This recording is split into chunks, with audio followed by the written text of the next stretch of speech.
Side ఇవ్వలేదని 18 ఏళ్ల యువకుడిని కత్తులతో అతి కిరాతకంగా పొడిచి చంపిన ఘటన మంగళవారం రాత్రి బాపట్ల జిల్లా ఈపురపాలెం ఆదినారాయణపురం మధ్య చోటు చేసుకుంది. మృతుడి స్నేహితుడు మనోజ్ తెలిపిన వివరాల మేరకు మనోజ్, సయ్యద్ ఆరిఫ్ ఇద్దరు స్నేహితులు. మనోజ్ బైక్ పై, ఆరిఫ్ సైకిల్ పై మాట్లాడుకుంటూ చీరాల నుంచి ఈపురపాలెం వస్తున్నారు. వెనుక నుంచి వస్తున్న ఓ పెద్ద కారు చీరాల నుంచి బాపట్ల వైపు వెళ్తోంది. అందులో 5గురు యువకులున్నారు. వాళ్ల కారుకు సైడ్ ఇవ్వలేదని ఆరిఫ్ ఘర్షణకు దిగారు. వెంటనే కారులో ఉన్న కత్తులు తీసుకుని ఆరిఫ్ పై విచక్షణారహితంగా పొట్ట, మెడ, గుండెలపై పొడిచారు.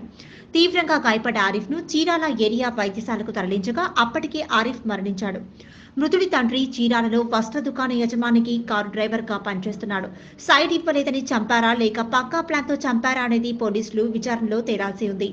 సంఘటనా స్థలాన్ని 2 టౌన్ సిఐ సోమశేఖర్ పరిశీలించి కేసు నమోదు చేశారు. ఇదిలా ఉంటే ముఖ్యమంత్రి చంద్రబాబు నాయుడు పర్యటన ఉన్న నేపథ్యంలో హత్య జరగడంతో ఎటువంటి అల్లర్లు జరగకుండా ఉండే విధంగా పోలీసులు ప్రత్యేక బందోబస్తు ఏర్పాటు చేస్తున్నారు. ఏది ఏమైనా బాపట్ల జిల్లా చీరాల కేంద్రాల నేరాలకు కేరాఫ్ గా మారిందని చెప్పవచ్చు. ఇప్పటికే వరుస హత్యలతో చీరాల ఈపురపాలెం ప్రాంత ప్రజలు భయప్రాంతులకు లోనవుతున్నారు.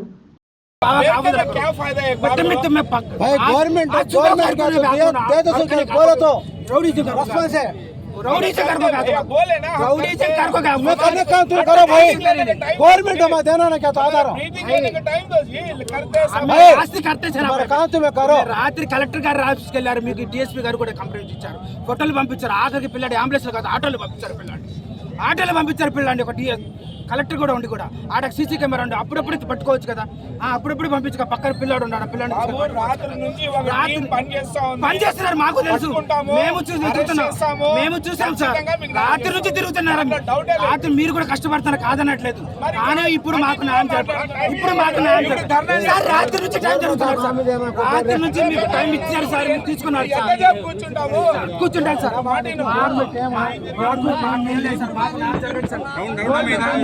కుటుంబానికి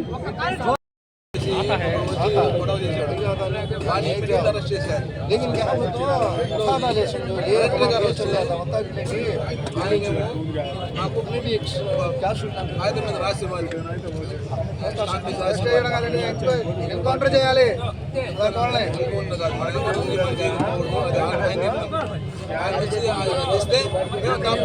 మా డిమాండ్ ఆయన కోరుకుంటాం. ఇంకో డిమాండ్ ఏం లేదు. మా బాబు సభ్యులని ఇమ్మీడియట్ గా ఫాస్ట్ ట్రాక్ కోర్టులో తీర్పివ్వాలి. గురి తీస్తారో ఏం చేస్తారు అది న్యాయబద్ధంగా చట్టబద్ధంగా ఫాస్ట్ ట్రాక్ కోర్టులో తీర్పివ్వాలి. అది నా డిమాండ్. అంతే. నా బిడ్డకు న్యాయం చేయాలి. నాకు 2 పిల్లలండి. పెద్ద బాబు డిగ్రీ ఫస్ట్ ఇయర్, పాప ఇంటర్ ఫస్ట్ ఇయర్ అవుతుంది. అదే పోతుంది కాదు. బాబే పెద్ద. నా ఒక కొడుకు ఒక కూతురు. నాకు ఆధారం మొత్తం వాడి మీద ఇంటికి వెళ్తానని చెప్పి వాడికి వెళ్తానని చెప్పేసి వాడికి వాడి మిలిటరీకి వెళ్ళని వాడి కోరిక. మా అన్నలు 2 మిలిటరీ, మా బావ మిలిటరీ, అందరు మిలిటరీ. మా పెద్ద కూడా మిలిటరీకి వెళ్ళాలని కోరుకున్నాడు. మా చెప్పాలి వాడి కోరి మీదకి వెళ్తానని చెప్పి వాడు వెళ్తానని చెప్పేసి వాడి టీమ్ ట్రైనింగ్ పొద్దున్న రన్నింగ్ మొత్తం తెప్పిస్తున్నా. వాడు కోరి చూపిస్తున్నా.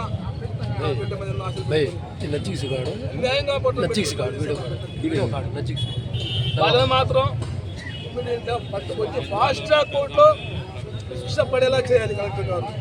ఆ మాట కోరుకోవడం కోసమే కలెక్టర్ గారు రమ్మంటాం మేము. అందుకన్నా లేదు. మీరు అందరూ చెప్తే మీరు చేయలేరు. అది కలెక్టర్ గారు వల్ల అయితేనే మా నమ్మకంతో కలెక్టర్ గారు వస్తే అది చేస్తారని ఆయన కోసమే కూర్చున్నాం.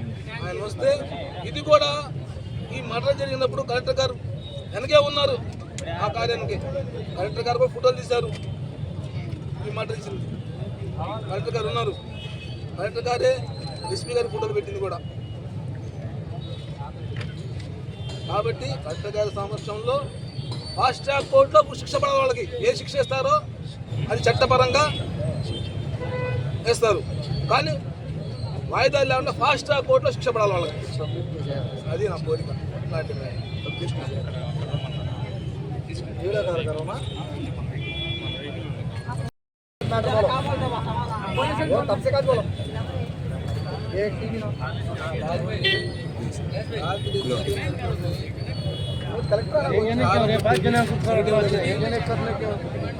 पुलिस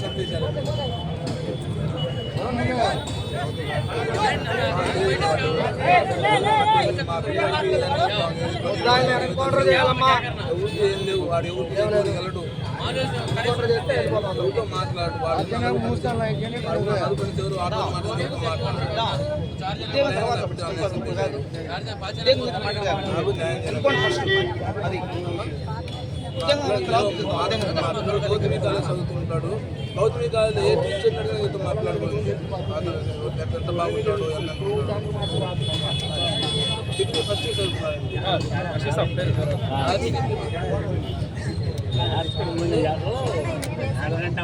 వచ్చి ఆదినారపురం చీరాల నుంచి ఆదినారపురం పెట్రోల్ పంప్ కాదు వాటర్ ప్లాంట్ ఒకటి ఉంది. ఆదివాసుల స్కూల్ దాటాక ఇలా వాటర్ ప్లాంట్ అక్కడ జరిగింది.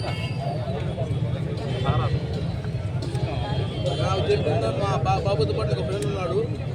అతను చెప్పడం మొత్తం 8 మంది ఉన్నాడు అనుకున్నాడు. 8 మంది 4 మా బాబు కొట్టారంట, 3 అబ్బాయిని కొట్టారంట. మా బాబు చెప్పడం ఆలోచనలో ఏం లేదండి. వచ్చినంత వరకు మనం లేచేది లేదు.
బాబు